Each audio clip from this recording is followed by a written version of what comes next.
সপ্তম শ্রেণীর শিক্ষার্থী বন্ধুরা, শুভেচ্ছা সবাইকে। তোমাদের আগের টিউটোরিয়ালে আমি বর্গমূল কী জিনিস এবং বর্গ কী জিনিস সেটা নিয়ে আলোচনা করেছিলাম।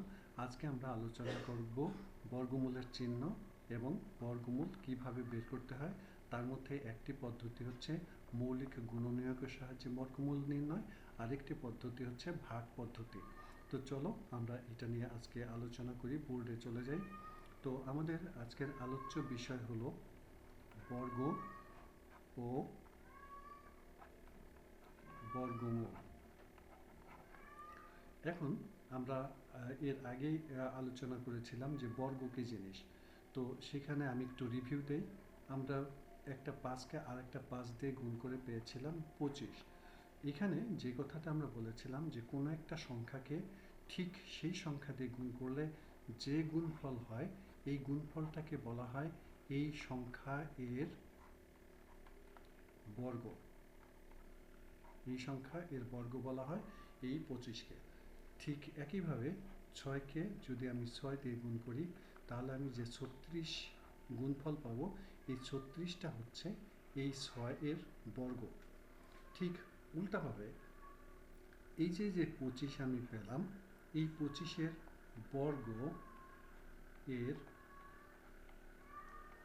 বর্গমূল সেটা হবে হচ্ছে 25 আমরা পেয়েছি কিভাবে?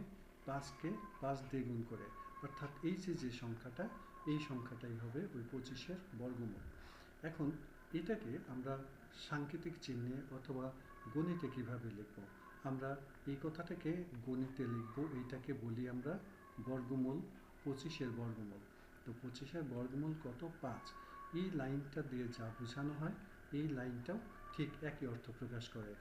ঠিক তাহলে একই রকমভাবে আমি লিখব যে 36-এর বর্গমূল সমান 6। ঠিকই বলছো তোমরা। ঠিক একই রকমভাবে 49 এটার বর্গমূল হবে 7। তো এটা গেল বর্গ এবং বর্গমূল সম্পর্কে আলোচনা। এরপরে চলো আমরা আরেকটু অগ্রসর হই, যেখানে বর্গমূল কিভাবে আমরা নির্ণয় করব।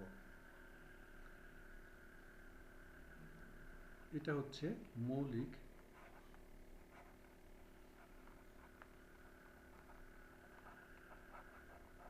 গুণনীয়কের সাহায্যে বর্গমূল নির্ণয়। তো এটা কীরকম এই জিনিসটা যেমন মনে করো যে 64 একটা সংখ্যা আছে। এই 64কে আমরা মৌলিক গুণনীয়কে ভেঙে দেব। 64কে আমি মৌলিক গুণনীয়ক কত? 2 দিয়ে ভাগ করব, 32 দুগুণে 64, আবার 2 দিয়ে ভাগ করব, 16 দুগুণে 32, আবার 2 দিয়ে ভাগ করব, 8 দুগুণে 16, আবার 2 দিয়ে ভাগ করব, 4 দুগুণে 8, আবার 2 দিয়ে ভাগ করব, 2 দুগুণে 4।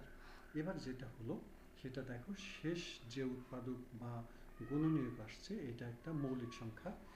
ফলে এখানে আমরা যদি এই 2, এইটা, এইটা, এইটা এবং এইটা এদেরকে গুণ করি তাহলে 64 পাবো। সুতরাং আমি এই 64 সমান লিখতে পারি 2 গুণ 2 গুণ 2 গুণ 2 গুণ 2 গুণ 2, অর্থাৎ 1টা 2টা 3টা 4টা 5টা 6টা 2, 1টা 2টা 3টা 4টা 5টা 6টা 2।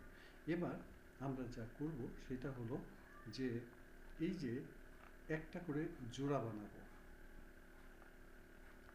একটা করে জোড়া বানালাম। তাহলে এই যে জোড়াটা করলাম এর প্রত্যেকটা জোড়া থেকে আমি একটি সংখ্যা নিব। এই জোড়া থেকে একটি সংখ্যা নিব, এর মধ্যে একটা গুণ চিহ্ন আছে। এই জোড়া থেকে একটি 2 নিব, এরপরে আর একটা গুণ চিহ্ন আছে এবং এই জোড়া থেকে আর একটা 2 নিব।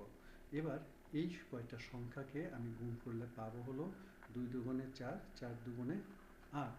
অতএব 64 এর বর্গমূল হবে এই 8। ঠিক একই রকমভাবে আমি মনে করো যে যদি 81 এইটার বর্গমূল নির্ণয় করতে চাই তাহলে কি করব? 81-কে 2 দিয়ে ভাগ করা যায় না, 3 দিয়ে ভাগ করা যায়।